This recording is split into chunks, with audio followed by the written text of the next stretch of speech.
Lorsque l'actualité s'affole, suivez Le Point sur Métropole. Le Point tous les matins à 9 h, simultanément sur Radio et Télémétropole. Reprise 1h30. Le Point est une courtoisie de la BNC, Banque nationale de crédit. Unipièce représentant les batteries Bosch. Accordia Shipping et Lisa Lotto.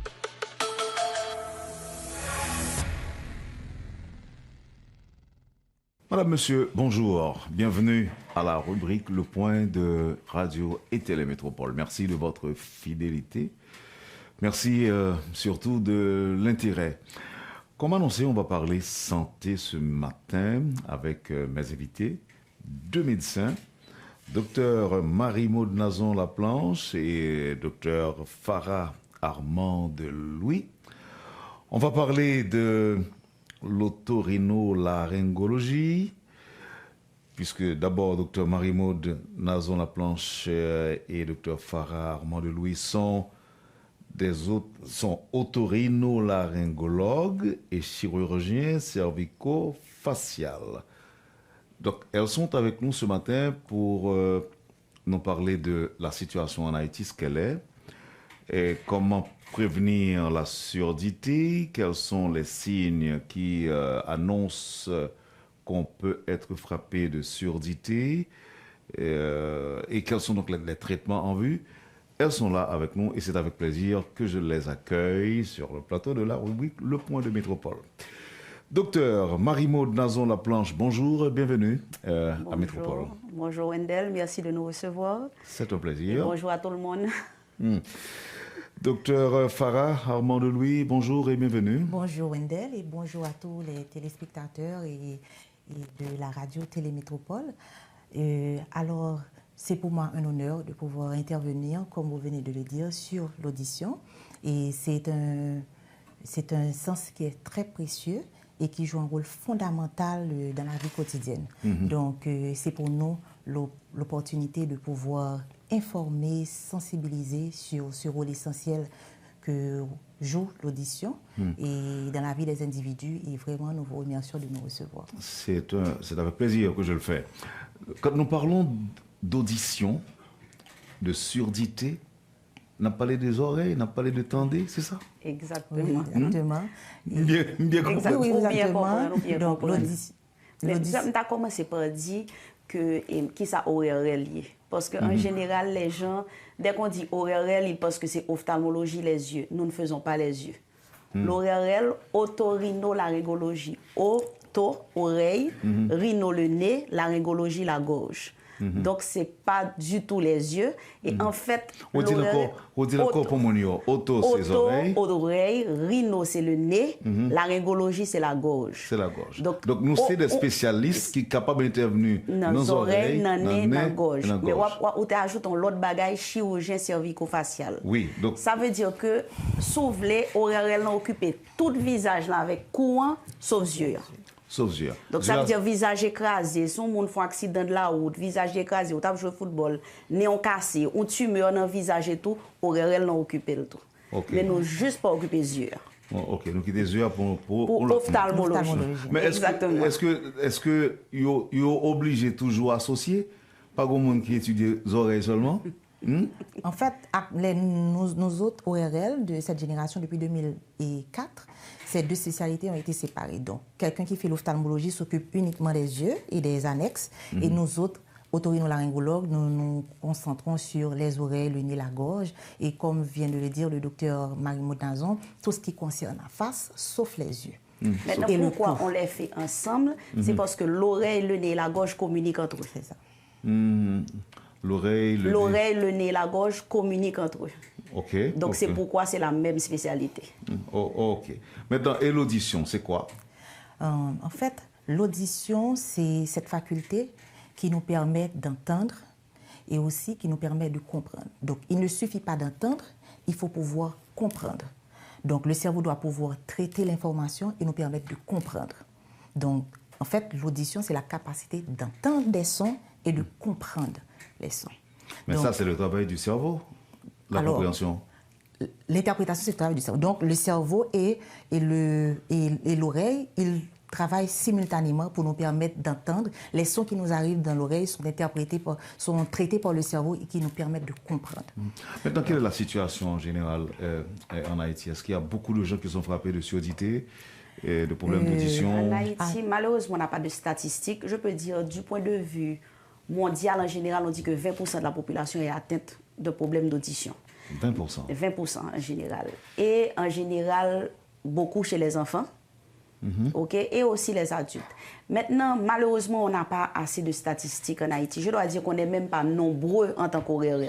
Je ne sais pas exactement combien qu'on est dans le pays, mais je pense qu'on doit être peut-être... En 2016, on était une trentaine, on était presque 40. Pour tout le pays? Pour tout le pays. Mais actuellement, on est à peine une dizaine. Pour tout le pays. Pour tout le pays. Les autres sont partis? Les autres sont partis, ils ont laissé le pays. Donc, une dizaine pour le pays, donc c'est vraiment pas suffisant. Et la plupart des gens non plus ne sont pas au courant de cette spécialité-là. Donc, quand ils ont un problème en rapport avec l'oreille, le nez, la gorge, ils vont voir des généralistes. Par exemple, les enfants, on les emmène voir le pédiatre, alors que normalement, ces gens doivent être vus par un ORL. Alors, pour revenir sur les statistiques, c'est comme a dit le docteur Marie-Maude, Nazon, on n'a pas de statistiques en Haïti. Il n'y a aucune étude officielle à avoir été faite concernant l'audition ou des maladies de l'oreille en Haïti. Par contre, j'avais représenté Haïti au Forum mondial de l'audition à Genève, à l'OMS, l'année dernière, et il y avait le Global Press Journal qui avait fait état de 1 472 millions de personnes sourdes en Haïti. 1 474 000 personnes sourdes en Haïti. Et c'est vrai que, alors, il y a quand même... Non, mais vous ne trouvez pas cela bizarre que vous n'en faites pas le constat vous-même? Alors, on fait le constat. Déjà, à l'hôpital général, en consultation, en ORL, les problèmes à l'oreille, ce sont les motifs les plus fréquents de consultation. Par exemple, sur 10 patients qu'on reçoit, par exemple, en consultation, vous allez avoir au moins 6 ou 7 personnes à se présenter avec des problèmes. Donc déjà, les problèmes, les gens ne sont pas conscients déjà de l'importance de leur audition et les conséquences, l'impact que les problèmes de l'oreille peuvent avoir dans leur vie. Et surtout, n'oubliez pas qu'en Haïti, des problèmes, la façon dont on voit les handicaps et la stigmatisation qu'il y a autour des problèmes de l'audition, ça paralyse un petit peu l'accès aux soins. Les gens ne vont pas spontanément chercher les soins à l'hôpital. Donc, c'est ça, c'est surtout ça. Donc, les gens ne viennent pas vraiment en consultation parce qu'ils ne sont pas informés. Et ensuite, le fait qu'il n'y a pas beaucoup d'ORL, les services en soins ORL ne sont pas disponibles partout, les gens ne savent pas où aller. Voilà pourquoi on peut penser qu'il n'y a pas beaucoup de cas ORL, mais il y a des milliers de personnes qui souffrent de problèmes d'audition et des maladies de l'oreille dans la population. Quand vous parlez de problèmes d'audition, vous parlez de surdité ou de malentendants ou des gens qui ont, par moment, par exemple, des problèmes d'audition? Oui, on parle de gens, il y a beaucoup de choses qui peuvent faire que quelqu'un n'entend pas bien. Ce qu'il y a, comme le docteur Louis disait, c'est que ce n'est pas quelque chose qui est visible. Ce n'est pas quelque chose, entre guillemets, qui paraît catastrophique alarmant, puisque ce n'est pas un pied qui est cassé, ce n'est pas un bras qui est cassé, c'est juste la personne qui sent qu'elle entend moins bien. Donc, au départ, elle prend du temps à venir en consultation. Maintenant, deuxièmement, il n'y a pas assez d'ORL, donc il n'y a pas beaucoup de centres spécialisés. Et parfois aussi, il y a des médecins qui essaient de traiter eux-mêmes et ne réfèrent pas directement aux spécialistes. Et par contre, ce qu'il faut savoir aussi, c'est que parfois, jusqu'à 60% des cas de baisse d'audition sont traitables et sont réversibles. OK, mais avant d'en arriver là, ce qu'il faut surtout savoir, c'est, comment je dirais, quelles sont donc les causes? Les causes. Il y a différentes causes. Je peux commencer. Tu vas continuer aussi. Par exemple, un bouchon de cérumen, je vais dire une chose que je pense avoir déjà dit et que on dit. Si vous ne pas nettoyer les oreilles assez bien. Il ne faut pas se nettoyer les oreilles. Ah bon? Les oreilles ne se nettoient pas. Dis-moi, docteur. Les oreilles ne se nettoient. C'est toujours le choc que l'ORL quand on dit les oreilles ne se nettoient pas. Je l'assume, les oreilles ne se nettoient pas. C'est-à-dire on doit laisser les oreilles avec le cérumen, c'est ce qui est dans l'oreille pour protéger l'oreille contre les infections. Bon, je proteste. Cependant, quand ça apparaît à l'extérieur, c'est pas très joli. Donc, avec une débarbouillette, on peut nettoyer l'oreille. Mais cette histoire de mettre un applicateur à l'intérieur de l'oreille, absolument interdit. Parce que ce qui arrive, c'est que le cérumen, c'est comme un tapis roulant. Ça sort de l'intérieur, ça ramasse tout ce qu'il y a comme saleté et ça apporte ça à l'extérieur pour qu'on puisse se nettoyer les oreilles à l'extérieur. Maintenant, quand vous agissez contre ce tapis roulant, vous allez pousser le cérumen au fond et avoir un bouchon. Excuse-moi, docteur. On dit que c'est en créole pour mon yo, qu'on ne puis bien. Faut pas nettoyer les oreilles. Second boîte applicateur, jetez-le. Moi, on a nettoyé les oreilles, même petit bébé, même petit monde. Absolument pas. Moi-même, si je regarde dans le bureau, là, je ne peux pas trois applicateurs là-dedans. Donc, pas même utiliser ni plume poule, ni petit douette, ni pas besoin qu'on salit. Mais si la gratte, moi, ça va me faire. C'est parce qu'on nettoie l'empile que le gratte. Si on ne pas t'occuper, il n'y a pas de gratte. Les oreilles, oui, donc. Oui, on ne nettoie pas les oreilles. Les oreilles se nettoient seules. Ça se nettoie seul. Non, c'est à nouveau son invention. Faites l'expérience et vous allez voir. Son invention nouvelle. Arrête de nettoyer l'oreille, tu vas voir. Ce n'est pas une invention. Ce n'est pas une invention. Moi, j'ai été diplômée depuis 2004. Donc, ça fait 20 ans que je dis la même chose et que les gens comme vous me disent non, et même pas m'occuper, on va juste continuer à nettoyer les oreilles. Les oreilles ne se nettoient pas.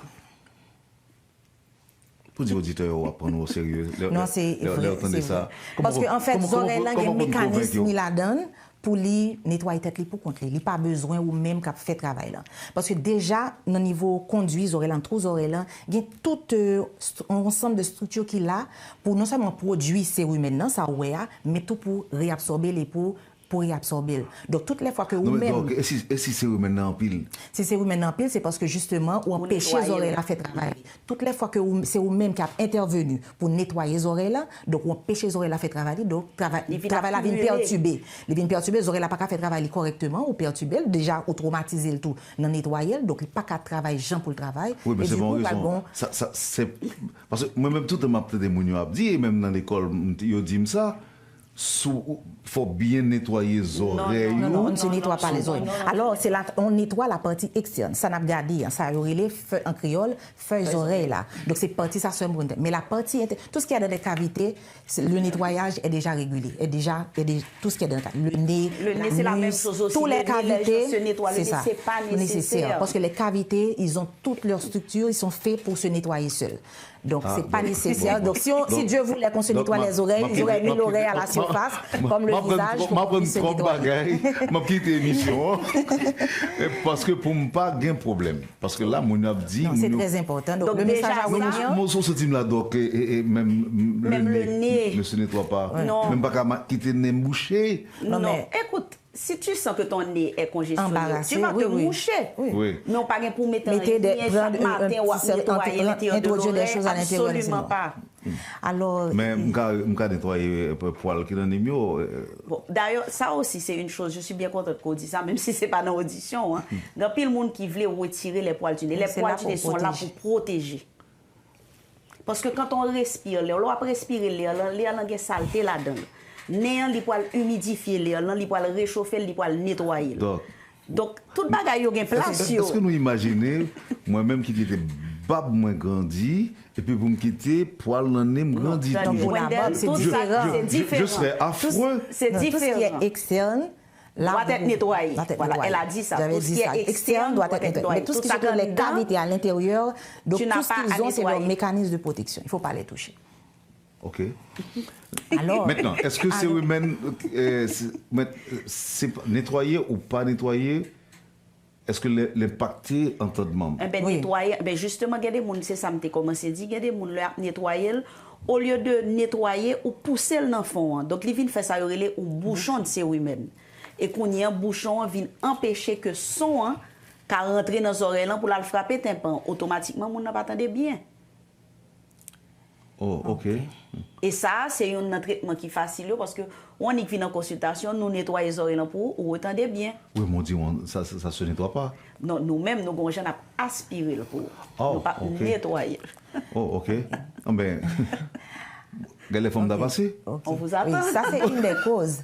Alors, comme on parlait de causes tout à l'heure, et en général, causes, on les catégorise, moi j'aime les catégoriser par groupe d'âge.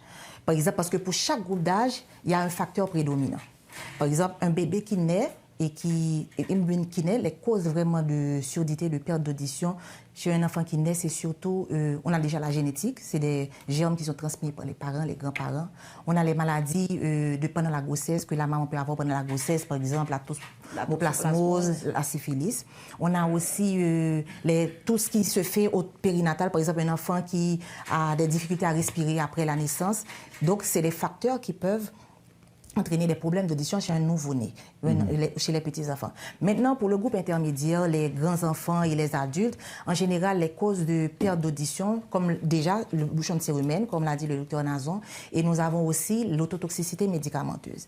Donc, l'autotoxicité médicamenteuse, c'est un ensemble de médicaments qu'on prend et qui altèrent la fonction auditive. Ça veut dire, il y a certains médicaments comme certains antibiotiques, les gens qui sont sous chimiothérapie, c'est des médicaments qui sont très toxiques pour l'audition. Et pendant le traitement, c'est des gens qui peuvent perdre ou bien leur audition peut être altérée pendant le traitement. Il y a aussi les traumatismes. Je peux ajouter aussi pour les médicaments, tu as les médicaments antituberculeux. Oui, aussi. C'est des médicaments qui sont très autotoxiques. Et le problème qu'il y a avec les médicaments autotoxiques, c'est que ça détruit les cellules. Oui. Donc, c'est un petit peu irréversible, on ne peut pas réversir. Par exemple, aspirine, c'est quelque chose qui atteint l'audition. Vous voyez, quand on prend l'aspirine, par exemple, même pour la tension artérielle, quand on dit aspirine bébé 81 mg, l'aspirine est autotoxique. Donc, si on commence à prendre, on sent qu'il y a une baisse de l'audition, il faut voir l'ORL pour qu'on puisse voir, travailler avec l'interniste pour voir qu'est-ce qu'on peut donner comme alternative. Il y a des gens qui... Il faut prendre avec mesure. Ce n'est pas qu'il ne faut pas prendre du tout, mais il faut prendre ça avec mesure. Il faut vérifier. Tu vois, il y a des médicaments pour tension comme le furosémide qui fait mon pipi, c'est autotoxique. Okay. Donc ça veut dire, l'on dit autotoxique, ce n'est pas que là, toujours fait un bagage, mais ça peut entraîner une perte d'audition. Surtout si la personne est déjà prédisposée à avoir des problèmes d'audition. Et ensuite, on peut parler des traumatismes crâniens. Par exemple, tous les chocs qu'on peut recevoir au niveau de la tête, c'est des choses qui peuvent induire une perte d'audition. C'est pour ça qu'on encourage les gens qui circulent souvent en moto, qu'ils portent leur casque. Et aussi, l'autre cause qui est très fréquente dans ce groupe d'âge, c'est les traumatismes, alors le trauma sonore, ça veut dire que c'est la surdité qui est induite par l'exposition à des bruits excessifs. Devant haut-parleur, par exemple. Oui, les bruits très forts, ils détruisent l'audition et, comme pour l'autotoxicité, c'est définitif. Donc, c'est surtout ça. Et aussi, l'autre chose encore, c'est les infections répétées. Quelqu'un qui fait des infections répétées au niveau de l'oreille, cette personne est prédisposée à perdre son audition par rapport à quelqu'un qui n'a jamais eu d'infection à l'oreille. Et aussi, donc, pour l'autre groupe d'âge, les gens supérieurs à la cinquantaine. Donc là, on va parler du vieillissement des cellules. C'est ce qu'on appelle la presbyacousie. C'est la perte d'audition qui est liée à l'âge, au vieillissement des cellules auditives. Donc ça, c'est l'ensemble de facteurs. Dépensez, docteur, je commence dans les débuts faites. Je vais mourir avec sans ça, actif. Je pense que pendant ma grand monde, au fur et à mesure, la baisser, c'est comme tout dans le corps, c'est un processus de vieillissement. Et en plus que nous faisons pile bagaille qui agresse l'audition. Par exemple, quand le docteur Louis parlait du traumatisme sonore, je pense que c'est quelque chose qui est extrêmement sérieux et qu'on ne prend pas au sérieux. Par exemple, moi, quand je vais dans une soirée et tout, je vois que les gens, plus haut-parleurs là-bas, ils sont plus devant haut-parleurs là. Soit réaliser, ou après on ORL, pas jamais camper devant haut-parleurs là. Ou bien mettre des bouchons dans les oreilles pour le devant haut-parleurs là. Parce que les jeunes aussi. Nous savons, les jeunes avec les casques qui écoutent la musique à un volume très élevé. Donc, c'est un facteur de risque. C'est vraiment une exposition à risque. Même si c'est pas tout. Tu as parlé aussi, par exemple, des motocyclistes. Motocyclistes, c'est pas seulement à cause du fait qu'ils peuvent prendre un choc, non? Le bruit de la moto dans l'oreille. Et de façon continue. Le bruit continue dans l'oreille. Ce qui arrive, c'est que très souvent, les gens qui sont exposés à un bruit continu, au niveau de l'oreille, ils ne réalisent même pas qu'ils ont perdu l'audition. Parce que ça vient progressivement. Donc, mon n'en lit pas même réaliser parce que là, travaille dans le bruit. Donc, il n'a pas réalisé que le pas attendait. Il n'a pas réalisé que le baisser. Et puis, c'est subitement un jour qu'il se retrouve dans une situation et il dit waouh. Après, moi, je n'ai pas les m'attendre ça. Ou bien, il a demandé de répéter, sans dire là, répéter. Ah, même qu'elle n'est pas bonne, donc, parce que je me dis ça. Je ne vais pas toujours dire éviter mieux ça, parce que, par contre, c'est parce que après moi, mais on a parlé avec me dit, bon, il y a aussi des gens qui n'articulent pas correctement. Ça aussi, il y a ce problème. Mais, et par exemple, époque carnaval, le monde a campé devant chariot, devant haut-parleur, problème d'audition. Oui. Ouais, moun yo pas réalisé ça même ou bien par exemple non l'église, moun yo devant parleur là, Oui. pasteur là parler fort. Les gens ne réalisent pas que ce genre de choses et même aussi je vais parler pour les gens qui sont les policiers. Les policiers, moun qui dans l'armée etc. avec ZAM, les entraînements, les entraînements très souvent il y a aussi des atteintes d'audition si des charges ont été faites subitement, il y a pas trop fort bon oreille là, il y a aussi susceptible de perdre l'audition. Oui, les travailleurs dans les usines, par exemple, les usines à Simon, là où il y a beaucoup de bruit de façon continue, c'est ce qu'on appelle les populations à risque. Les gens à risque, donc les gens qui travaillent dans les usines, donc en général, on les recommande de porter les mesures de protection sonore qui sont sur le milieu donc, du travail. Dans les oreilles? Non, il y a des casques protecteurs, il y a aussi des bouchons d'oreilles. Donc c'est recommandé de les porter parce que c'est des gens qui sont exposés au bruit de façon continue. Est-ce que c'est pareil, par exemple, quand le map voyager, qu'on passe un petit temps après le décollage là, pour que me m'attendez bien. Oui, c'est la différence de pression qui a à l'intérieur de l'oreille. Et c'est pour ça qu'on vous demande de porter des bouchons d'oreille. Donc c'est ce qu'on appelle aussi des barotraumatismes. C'est des problèmes liés à l'audition, mais c'est des problèmes de pression, au changement de pression. Et en fait, ce problème-là ne vient pas forcément de l'oreille, ça vient du nez. Du nez. Parce que le nez, comme j'ai dit, correspondait avec l'oreille. Donc, de la même façon que l'air rentre dans l'oreille, l'air rentre dans le nez. Et ils vont se rejoindre à un moment, il faut que la quantité d'air qui rentre dans le nez correspond à la quantité d'air qui rentre dans l'oreille pour permettre qu'on ait cet équilibre-là. Maintenant, ce qui arrive en général quand on décolle, c'est que, ou quand on atterrit, c'est que l'air rentre dans l'oreille, mais rentre plus difficilement dans le nez. Donc, automatiquement, mon vient dire, il sent qu'il y a vent dans les oreilles. Est-ce que vous comprenez? Alors, il est obligé de boucher le nez, faire des mouvements pour faire que l'air soi-disant sorti, mais en fait, ce n'est pas l'air qui sorti, c'est dans le nez le travail. C'est pour ça. Parfois, j'ai l'impression que c'est salive ou un pour. Eh bien, ce qu'il y a, c'est que la salive, quand tu l'avales, il ouvre communication qui est dans le nez à l'oreille. Si je peux expliquer comme ça. Donc, en fait, on voit que très souvent, on mange une chiclette. Ce n'est pas manger chiclette, c'est le fait que l'on mange chiclette, on va les salive. Sans arrêt, automatiquement, il ouvre canal qui permet la communication pour faire que l'air rentre bien dans le nez. C'est pourquoi aussi, par exemple, un bébé qui prend l'avion, s'ouvre que le passe bien, le décoller bien, l'atterrit bien, ballon bibon dans le moment que l'a décollé. Bien le parce que la boîte aussi, on peut le mettre au sein. Ou bien au sein, donc la boîte, pendant la boîte, automatiquement, le canal ça a ouvert et il n'y a pas de problème de différence de température, de pression atmosphérique. Est-ce que, docteur Farah, vous auriez dit que toutes les cavités se nettoient toutes seules? Oui. C'est ça dit? Toutes les cavités se nettoient seules. Bon, il campait derrière. Et ma pile. Oui. Nous sortis dans les oreilles, nous passons dans le nez, la bouche. Sauf les dents. Sauf les dents. Sauf les dents. Parce que la gorge, écoute, vous n'allez pas introduire quelque chose au fond de votre gorge pour le nettoyer. En effet, oui. Et je vais faire il y a d'autres cavités dans le corps, les cavités digestives. Par exemple, nous avons l'anus. Est-ce que c'est vrai que vous vous essuyez la marge anale après l'exonération, mais on ne va pas rentrer le doigt à l'intérieur pour laver, pour nettoyer. Est-ce qu'on le vagin, par exemple? La même chose. On lave la partie externe, entre les grandes lèvres, mais on ne va pas introduire son doigt au niveau de l'orifice. Il y a des femmes qui le font, docteur. Mais c'est essayer. Par ignorance ou pas? Par ignorance. Et c'est déconseillé. Par excès d'hygiène. Mais c'est pas. Vous pouvez inviter un gynécologue, il vous dira. Il va vous dire que non. Mieux, oui, que non. Les vagins ne se nettoient pas. Non, on nettoie la partie externe. Et je pense qu'un gynécologue sera mieux placé pour vous dire. En tout cas, moi, la question vient d'une dame. D'une dame, bon. Oui, c'est une auditrice fidèle.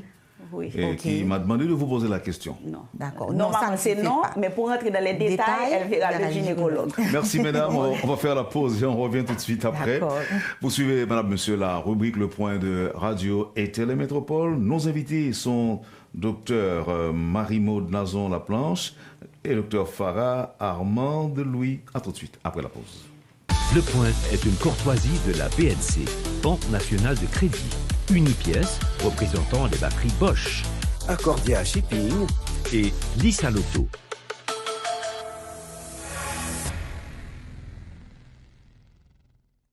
Bienvenue à la deuxième partie de la rubrique Le Point de Métropole avec Dr Marie-Maude Nazon-Laplanche et Dr Farah Armand de Louis, chirurgien, comment on dit? Cervico-facial.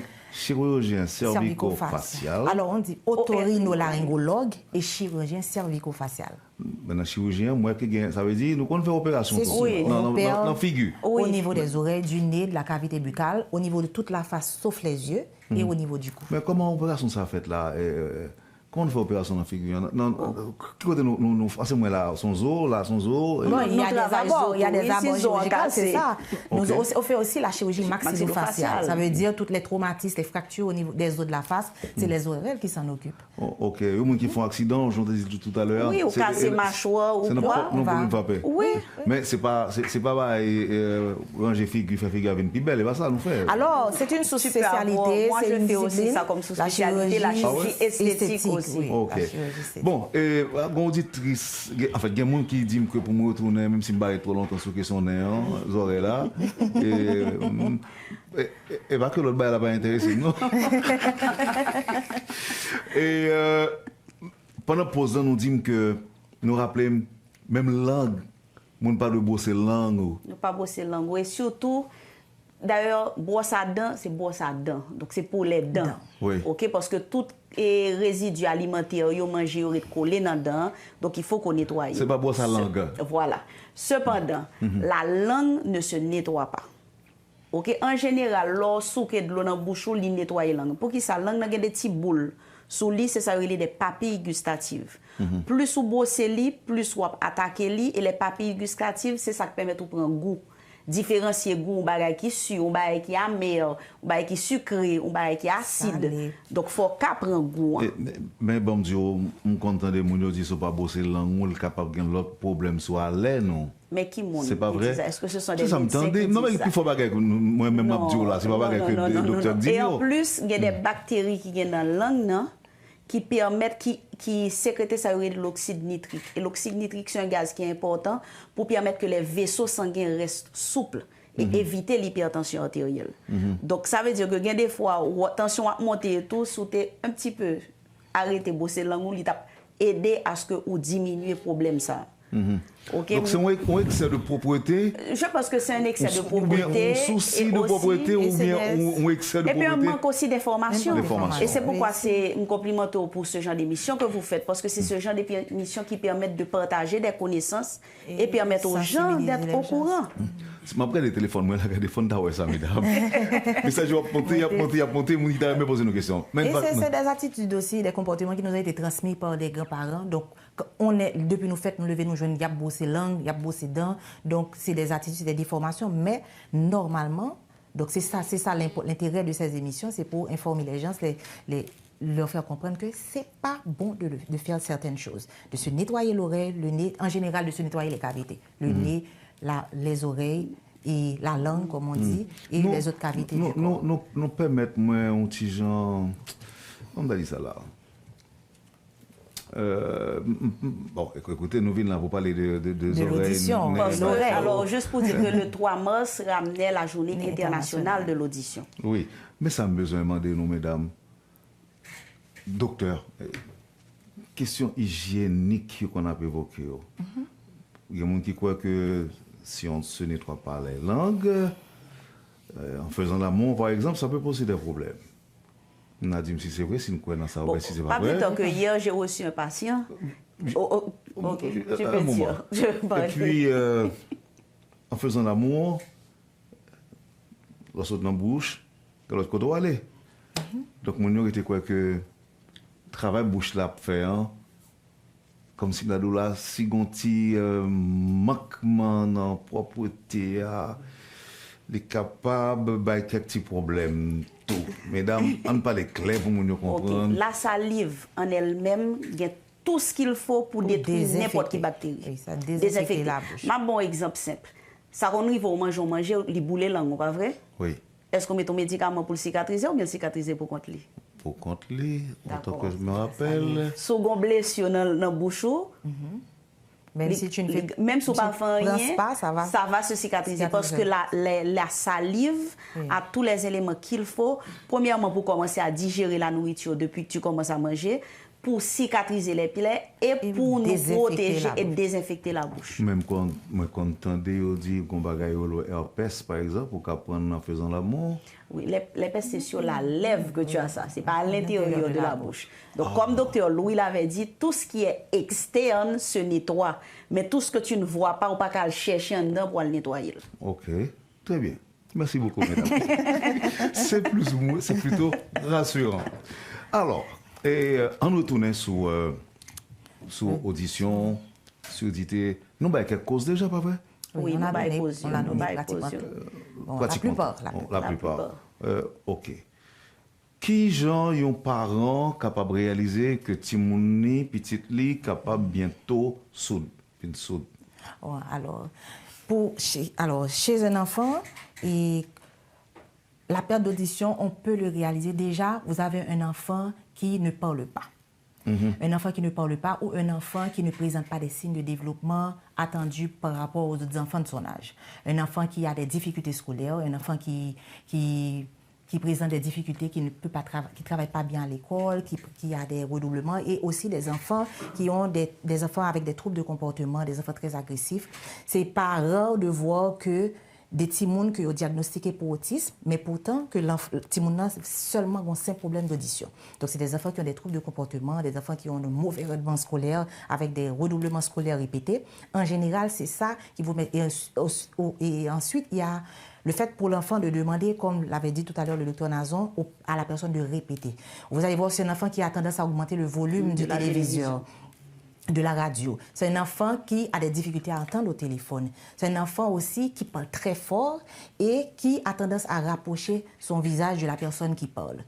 Okay? En général, c'est des pistes qui peuvent vous mettre c'est des signes évocateurs de perte d'audition ou bien de difficultés auditives chez un enfant.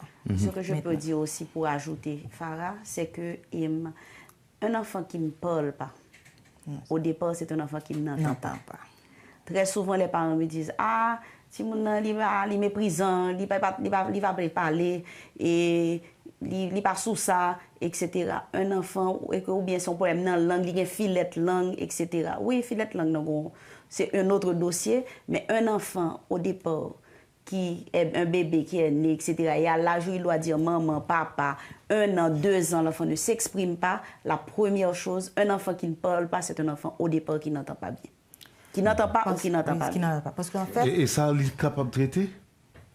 Si on adresse le problème à temps et qu'on arrive à faire des interventions appropriées, donc en général, on peut arriver à sauver l'audition de cet enfant. Parce que n'oublie pas que nous tous parlons en fonction de ce que nous entendons de notre environnement. Et pour que l'enfant puisse parler, l'enfant doit ou bien développer le langage parlé, l'enfant doit pouvoir bien entendre.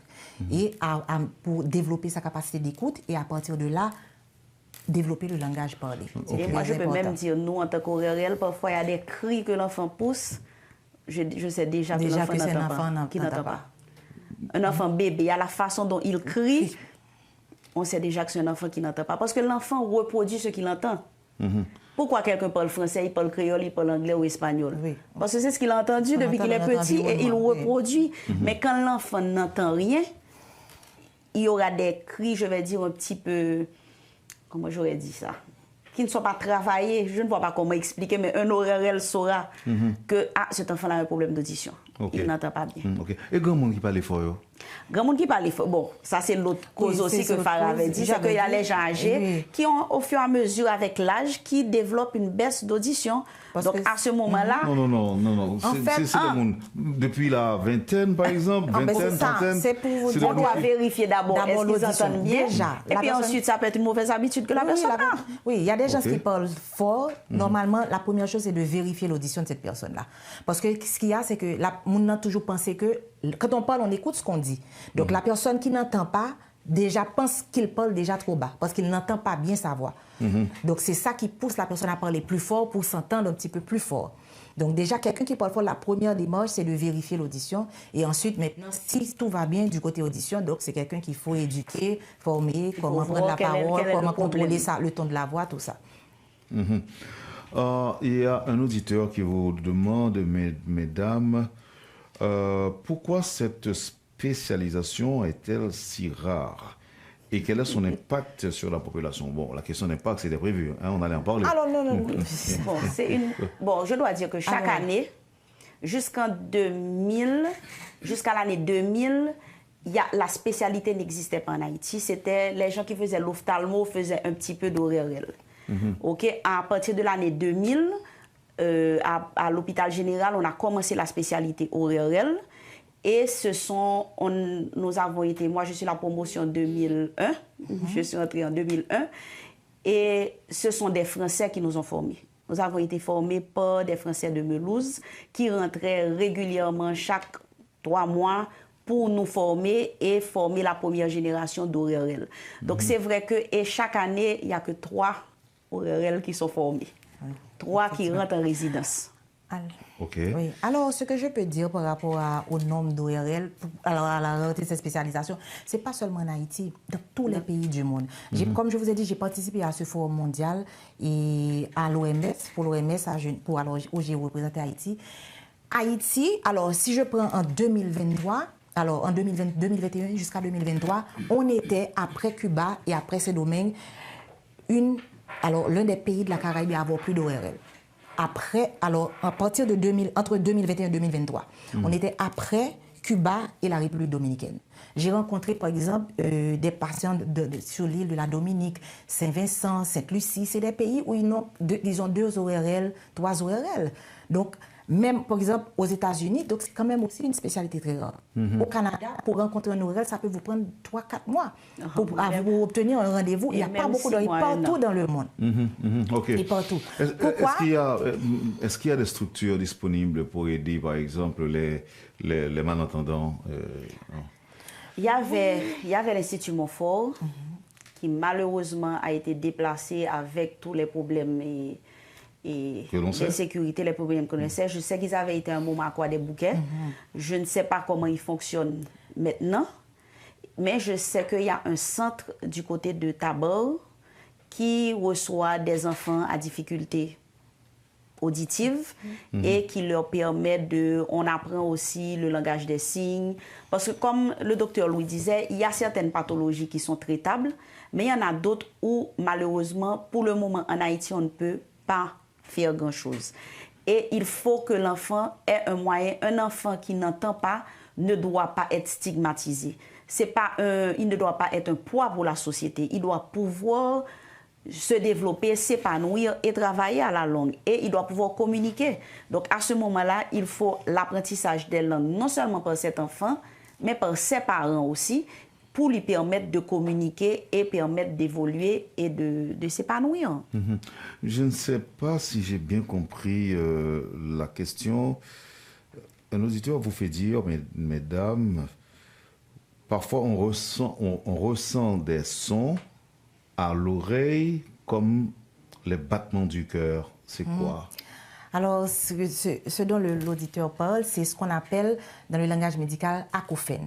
Et on peut dire que ce sont des bourdonnements d'oreilles ou des sifflements. C'est comme des bourdonnements au niveau de l'oreille, des sifflements. Donc, c'est un bruit qui est, comment je peux dire, subjectif. Ça veut dire que c'est mon seulement qui t'endile. C'est vrai qu'il y a des cas d'acouphène côté médecin capable d'endile, mais c'est dans l'autre sujet. Mais ce que la personne dit, c'est un ensemble de bruits que la personne entend à l'oreille. C'est ce qu'on appelle des acouphènes. Et c'est comme un signal d'alarme. Lorsqu'on a l'acouphène au niveau de l'oreille, on ressent ces bruits à l'oreille, c'est un signal d'alarme qui te dit qu'il y a quelque chose qui ne fonctionne pas. Ou bien au niveau auriculaire, c'est là qu'on va parler d'acouphène auriculaire, et ou bien un problème auriculaire, ou bien le problème peut être extra-auriculaire. Ça veut dire que c'est des problèmes qu'on a au niveau de l'organisme, comme l'hypertension, le diabète, le cholestérol, l'anémie. C'est des problèmes qui peuvent... Et c'est des problèmes alors, vous pouvez préciser ces problèmes. Et l'acouphène est là pour vous dire, attention, il y a un problème au niveau de l'organisme. Ou bien la tension est trop élevée, ou bien vous avez une hyperglycémie, ou bien vous avez des problèmes de cholestérol, ou bien un problème d'anémie. Donc l'acouphène, en soi, ce n'est pas une maladie, c'est un symptôme et qui vous dit que, attention, il y a quelque chose qui ne marche pas à l'oreille, ou bien si l'oreille est correcte, il faut chercher au niveau de l'organisme. Et surtout, dans la plupart des cas, docteur Nazon, je ne sais pas si tu es d'accord avec moi, dans la plupart des cas, on ne trouve pas les causes de l'acouphène au niveau physique pour la personne. Et c'est là qu'on va parler d'acouphène d'origine psychogène. Ça veut dire que c'est des gens qui ont c'est lié à la psychologie, à des problèmes émotionnels, tout ça. Et il y a aussi ce qu'on appelle l'acouphène idiopathique où on ne trouvera aucune cause qui donne cet acouphène. Et comme disait Dr Louis, la sensibilité de l'acouphène, c'est que nous, en tant que médecins, on ne peut pas entendre l'acouphène de la personne. La personne entend le bruit, mais il n'y a rien qui puisse nous permettre de... En tout cas, jusqu'à présent, il n'y a rien qui puisse médicalement permettre de mesurer cet acouphène-là et de pouvoir savoir justement d'où vient la cause. Et je suis contente qu'on ait parlé de ça parce que ça nous permet de rentrer dans les signes avant-coureurs. Quels sont les signes que la personne doit faire attention et maintenant se dire je dois aller voir un ORL. Excuse-moi, je veux juste ajouter parce que je sais que c'est très important. Parce que la personne qui a posé la question, des fois, les gens assimilent l'acouphène à des choses, comment je peux dire, c'est avec des choses fétiches. Ils pensent que c'est des bruits, ils entendent des voix à la tête. Donc, la plupart du temps, c'est des gens qui présentent le bruit. Les gens qui ont bruit dans les oreilles, ils retentent quoi que son monde qui parle avec. Son message, il a balé par là. C'est très important. Son monde qui parle le mal parce que les oreilles, il y a sonné. Donc, c'est un ensemble de stéréotypes qu'il y a, que les gens peuvent. L'acouphène est véritable, elle est vraie. OK? Donc, ça veut dire que c'est quelque chose qui est là pour vous dire qu'il faut faire attention, il y a un problème au niveau de l'organisme, que ce soit au niveau de l'oreille, que ce soit au niveau du corps en général. Donc, ça, c'est un... Est-ce qu'il est possible de diagnostiquer un bébé sourd? Que peut-on faire dans le cas d'un diagnostic précoce de la surdité pour favoriser notamment la prise en charge des non-verbaux? Normalement, tout bébé à la naissance devrait bénéficier de ce qu'on appelle les auto-émissions acoustiques. On ne va pas rester dans les détails, mais c'est un test qui, dès la naissance, dès la maternité, devrait dire cet enfant entend bien ou cet enfant a un problème, même si on ne peut pas dire quel problème qu'il a. Mais lui, il entend bien, lui, il a un problème. Donc, il y a des tests qu'on peut faire qui permettent de voir est-ce que l'enfant a un problème ou pas. Et après, on peut rentrer dans, s'il y a un problème, il y a d'autres tests plus poussés qu'on peut faire qui nous permettent de voir où se situe le problème. Et une fois qu'on situe le problème, on peut voir comment aborder le problème. Mais ça doit se faire très tôt parce que pour l'apprentissage de l'enfant, c'est extrêmement important. Donc, cette personne doit savoir qu'elle doit avoir un ORL. Mais j'insiste, elle ne doit pas aller chez le médecin, elle doit aller chez un ORL. Il faut être sûr que le médecin soit ORL. Mais il faut qu'on ait qui côté de la jeune et tout. Bon, il y a plusieurs côtés où on peut Après, si vous entendez vent dans les oreilles, tant que cœur qui bat dans les oreilles, est-ce que c'est grave? Alors, on ne peut pas dire que c'est grave, mais c'est sérieux et c'est quelque chose qui doit être adressé de façon très précoce à un médecin ORL. Donc, alors que les gens, ce qui est essentiel à retenir dans tout ce qu'on a dit, c'est que une maladie au niveau de l'oreille, lorsqu'elle est adressée de façon précoce, ça garantit la réussite et le succès du traitement. Donc, plus on adresse le problème de façon précoce, c'est plus on a des chances de récupérer l'audition ou bien d'inverser la perte d'audition ou bien les dégâts qui ont été faits dans l'oreille. Et c'est pourquoi il faut que les gens connaissent les signes avant-coureurs. On allait pour les signes. Voilà, les signes avant-coureurs. Premièrement, des sifflements d'oreilles, des bourdonnements d'oreilles. C'est important de voir un ORL. Si vous avez des vertiges, c'est quoi? C'est pas des vertiges, c'est pas vous-même qui senti ou disposé, non? Ou là, et puis, quand il a viré avec vous. Il faut voir un ORL parce que très souvent, c'est un problème au niveau de l'oreille qui donne ça. Bon, vertige là, oui. Vertige là. Oui. Nous ne pas rentrer dans le détail, ça, parce que sinon... Alors, ce qu'ils doivent savoir, c'est parce que le centre de l'équilibre se trouve au niveau de l'oreille. Donc, toutes les fois qu'on a des sensations de vertige, des sensations de mouvement qu'on ne peut pas expliquer, donc il faut vraiment questionner l'oreille. Et s'assurer que ce n'est pas l'oreille qui est en cause. C'est vrai qu'il y a d'autres causes de vertige, mais là, quelqu'un avec le vertige doit avoir une... Parce que l'oreille a deux fonctions, une fonction d'audition et une fonction d'équilibre. Ok. C'est les deux fonctions de l'oreille. Donc, il est très bon, l'homme a un gros fait les oreilles, donc il... Pas quoi que le c'est en deux oreilles, là. C'est pas deux. Donc, comme je dis, des bourdonnements, des vertiges, si la personne voit qu'elle n'entend pas comme elle savait entendre, okay? Ou bien il y a des douleurs à l'oreille, ou bien la sensation d'oreille bouchée, ou bien la personne commence à parler plus fort que d'habitude, ou bien que tu réalises que tu es obligé de dire répète Pour moi, ou bien quand vous êtes dans un environnement bruyant, vous n'arrivez pas à distinguer des sons particuliers. Je vais m'expliquer. C'est-à-dire, tu es dans une fête, tu entends autant des bruits musique là et tout, mon pas qu'attendre ça, moun yo ap dit. Il faut voir un ORL parce que ça peut être aussi une baisse d'audition. Donc ça, ce sont des signes qu'il ne faut pas prendre à la légère et pas aussi, il y a aussi, on peut ajouter aussi les sécrétions au niveau de l'oreille. Quelqu'un, ce qu'on appelle les otorrhées, l'oreille qui coule et de façon continue, c'est vraiment des signes qu'il faut prendre très au sérieux.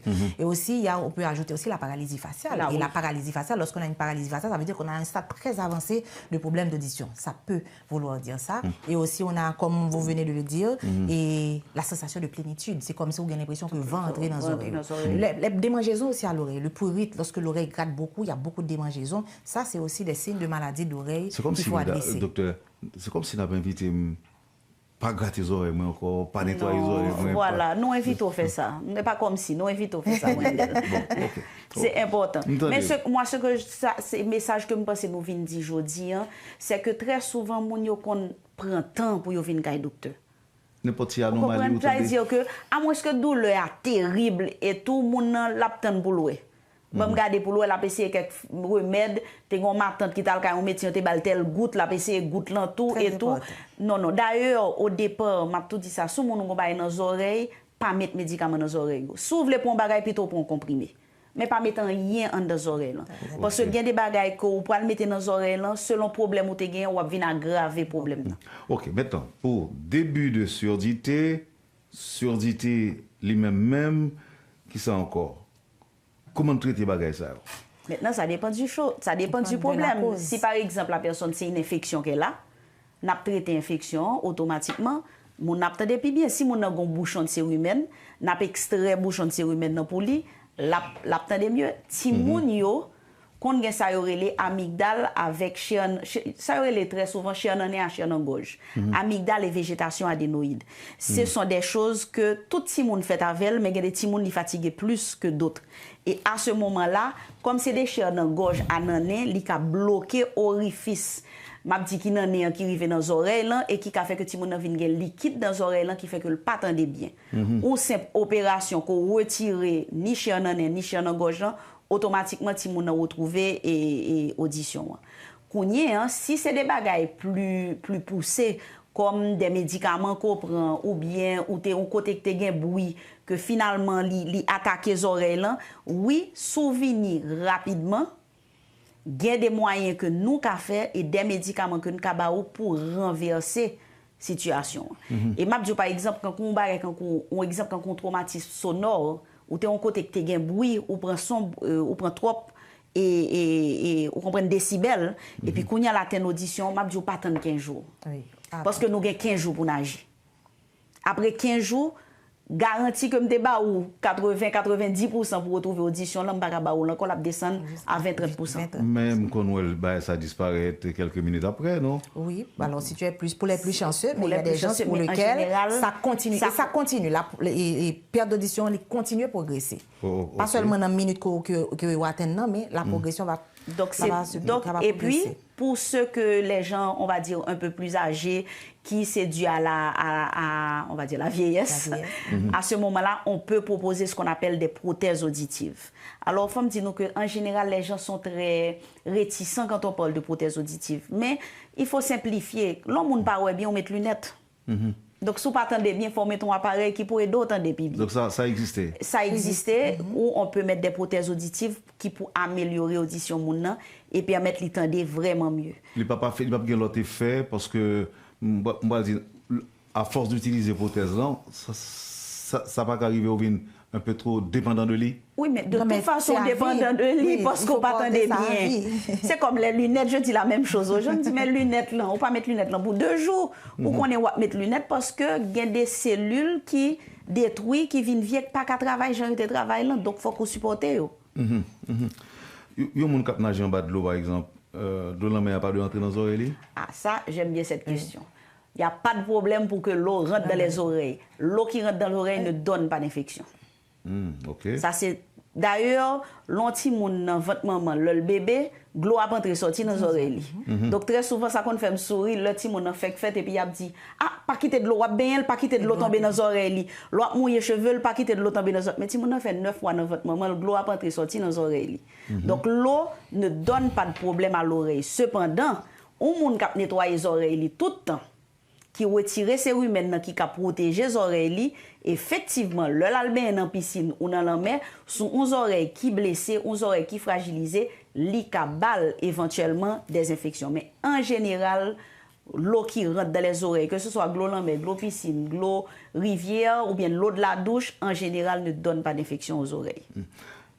Employés aéroport et pompiers aéroport, bruit des réacteurs et des moteurs des camions d'incendie, est-ce que moun sa exposé? Oui, c'est ce qu'on avait dit. On a dit ça tout à l'heure, c'est une population à risque. Et même nous autres chez nous, parce, vu que, écoutez, on a des problèmes d'électricité chez nous. La plupart des Haïtiens ont des génératrices à la maison. Et c'est un bruit continu et à fort décibel. Donc, on est pratiquement tous exposés. Donc, c'est des bruits, parce que normalement, on te demande de ne pas aller au-delà, alors, des bruits au-delà de 70 à 90 décibels, c'est des bruits qui sont très, très, très, très néfastes pour l'audition. Donc, les gens qui travaillent dans l'aéroport, ce bruit-là, vous pouvez voir même quand l'avion va décoller, le bruit que ça fait. Même pour vous autres qui êtes à l'intérieur de l'avion et pour les gens qui sont dans les environs. Donc, c'est un bagage qui peut affecter l'audition. Et quand ça se fait de façon continue, donc la perte, elle va être progressive et obligatoire. Donc, c'est une perte assurée.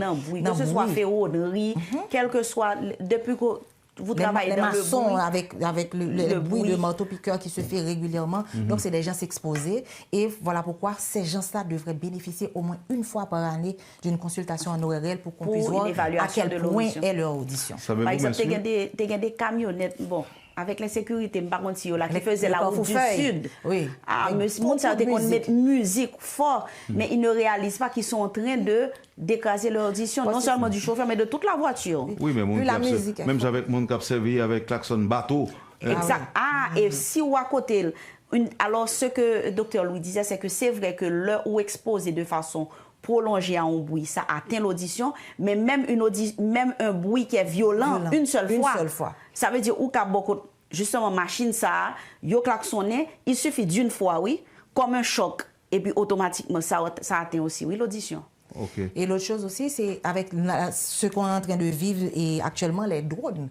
Quand les drones explosent, donc c'est des choses qui peuvent affecter et vraiment de façon néfaste l'audition des gens. Comme ça ne va pas durer, c'est pour un petit temps. On espère. Mesdames, merci beaucoup. Nous connaissons que c'est un auditeur qui fait que les à trois coûtes, qui fait réaliser que nous venons de faire l'émission. Nous avons des mots, prise de contact. Alors, comme dernier mot, on veut rapidement donner quelques conseils pour que les gens puissent préserver leur audition et protéger leur audition. Nous faire vite, même si c'est rapidement. Donc, la première chose, c'est de ne rien introduire dans l'oreille, comme on a dit. Et l'autre chose, c'est vraiment d'éviter de prendre des médicaments, même en cas de symptômes semblables, de prendre des médicaments qui ont été prescrits à quelqu'un d'autre. Pour éviter l'autotoxicité, c'est très important. Et aussi, on voudrait conseiller aux gens de ne pas négliger les symptômes inhabituels au niveau de l'oreille. Quel que soit ce que vous ressentez d'inhabituel, il faut vraiment adresser à un ORL. Et se protéger les oreilles pendant les loisirs, porter des bouchons et des casques quand vous êtes exposé au bruit. Et aussi faire beaucoup de sport parce que le sport, ça permet de faire, le sang circule mieux quand on fait du sport et les oreilles sont mieux irriguées, donc ils fonctionnent bien. Et la dernière chose, c'est de visiter un ORL au moins une fois par année parce que n'oublie pas que la perte auditive, elle est insidieuse, elle peut être là, mais ça évolue à bas bruit. Donc, il faut au moins une fois par année faire une évaluation. Donc, je vous remercie. Donc, je laisse la place au docteur Nazon. Oui. Docteur, jeter boîte applicateur. Oui, alors on a dit de ne rien introduire dans l'oreille. Et ce que je peux dire aussi, il faut que tout le monde bénéficie d'une consultation ORL et d'une évaluation de l'audition. Il faut qu'on ait jeudi comme audition, nous avons gagné comme référence, comme quel que soit ce qui arrive, on pourra avoir une référence. Et aussi, je vais demander pour les enfants. c'est important que les enfants, la dernière année du kindergarten, il faut que chaque enfant bénéficie d'une évaluation de l'audition. Parce que pour que puis devant, s'il y a des problèmes, que il pas travaille bien, parfois c'est parce qu'il n'entend pas bien. Et dès qu'on a adressé le problème à la base, automatiquement on lui assure un avenir qui est meilleur. Donc c'est vraiment pas hésiter et dès qu'il y a quelque chose, allez voir l'ORL. Mais demandez pour l'ORL. Ok, ORL, aussi facile. Merci beaucoup, docteur. Et on est content d'échanger. Je vais prendre pile baguette matin. Et monsieur, c'est qu'il en est de même pour les auditeurs et téléspectateurs. Je pense que bientôt, nous devons faire l'autre émission, surtout que nous disons que le temps est trop court. Avec plaisir. L'autre bagage pour me dire après ça. Beaucoup de choses. On a beaucoup de choses. Et vraiment, on pouvait passer la journée à parler de l'audition, des problèmes de l'audition. Et nous charger d'autres bagages. Nous avons un pile bagage que nous sommes capables. Est-ce que le problème ça est lié à l'autisme, par exemple? Non, c'est des choses différentes. L'autisme, c'est un problème. Mais nous travaillons de concert avec psychologues et gens qui encadrent les autistes. Parce que automatiquement, qu'il y a des diagnostics d'autisme, il faut que l'enfant ait une évaluation ORL pour éliminer que son problème d'audition. Parce que l'autisme, c'est plus un problème de comportement. C'est ça. Merci beaucoup, docteur. À bientôt. Merci beaucoup, Wendell. Merci. Vous avez suivi, madame, monsieur, la rubrique Le Point de Radio et Télémétropole. Les docteurs Marie-Maude Nazon-Laplante et Farah Laplanche, oui, Laplanche, oui, et Farah Armand de Louis étaient les invités de ce matin. Merci de nous avoir suivis, madame, monsieur. Passez une excellente journée avec Métropole et à demain. Lorsque l'actualité s'affole, suivez Le Point sur Métropole. Le Point tous les matins à 9h, simultanément sur Radio et Télémétropole. Reprise 1h30. Le Point est une courtoisie de la BNC, Banque nationale de crédit. Unipièce représentant les batteries Bosch. Accordia Shipping Et Lisa Lotto.